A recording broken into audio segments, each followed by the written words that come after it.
So ಇನ್ನು ಜಾತಿಗಣತಿ ವರದಿಗೆ ವೀರಶೈವ ಲಿಂಗಾಯತ ಮಹಾಸಭಾ ಏನು ವಿರೋಧವನ್ನು ವ್ಯಕ್ತಪಡಿಸಿದೆ. ಈಗಷ್ಟೇ ಬಿದ್ರಿಯವರು ಕೂಡ ಮಾತನಾಡ್ತಾ ಹೇಳ್ತಾ ಇದ್ರು ಎಲ್ಲಿ ಲೋಪ ಆಗಿದೆ ಅನ್ನುವಂಥದ್ರ ಬಗ್ಗೆ.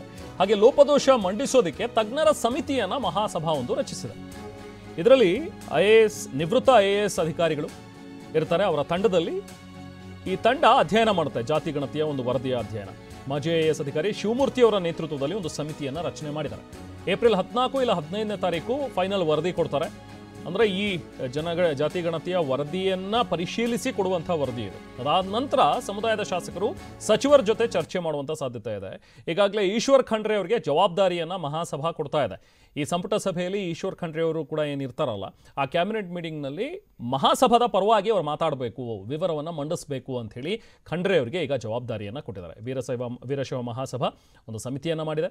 ಶಿವಮೂರ್ತಿ ಅವರ ಒಂದು ನೇತೃತ್ವದಲ್ಲಿ ನಿವೃತ್ತ IAS ಅಧಿಕಾರಿ. ಸೊ ಅವರ ಒಂದು ಸಮಿತಿ, ಅವರ ಕೆಲಸ ಏನಂತ ಹೇಳಿದ್ರೆ, ಈಗ ಆಲ್ರೆಡಿ ನಿಮ್ಮ ಜೊತೆ ಕೆಲಸ ಮಾಡಿದ್ದು ಬಹಳ ಖುಷಿ ಆಯಿತು. ನೀವೇ ಬೆಸ್ಟ್ ಬಾಸ್. ಇಷ್ಟು ಮ್ಯಾನೇಜರ್ ಆಗಿದ್ದೆ, ಇನ್ನು ಮುಂದೆ ಬಾಸ್ ಆಗ್ತೀನಿ. ಹೇಗೆ? Boss Vala B the boss. ಒಂದು ವರದಿ ಏನು ಸಿದ್ಧವಾಗಿದೆಯಾ ಜಾತಿಗಣತಿಯ ವರದಿ, ಸೊ ಅದನ್ನು ಅಧ್ಯಯನ ಮಾಡಬೇಕು. ಅದರಲ್ಲಿ ಏನು ಲೋಪದೋಷ ಇದೆ ಅನ್ನುವಂಥದ್ದನ್ನು ಫೈಂಡ್ ಔಟ್ ಮಾಡಬೇಕು.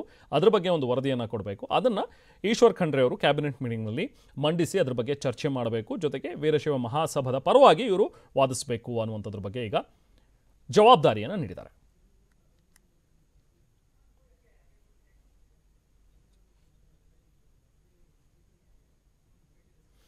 ಸೊ ಹಾಗೆ ಈ ಸಭೆ ಬಗ್ಗೆ ಜೊತೆಗೆ ಈ ಒಂದು ಕಮಿಟಿಯನ್ನು ಏನು ಫಾರ್ಮ್ ಮಾಡಿದಾರ, ಇದು ವಿಚಾರವಾಗಿ ಶಂಕರ್ ಬಿದ್ರಿ ಅವರು ಕೂಡ ರಿಯಾಕ್ಟ್ ಮಾಡಿದ್ದಾರೆ. ಬನ್ನಿ ನೋಡೋಣ.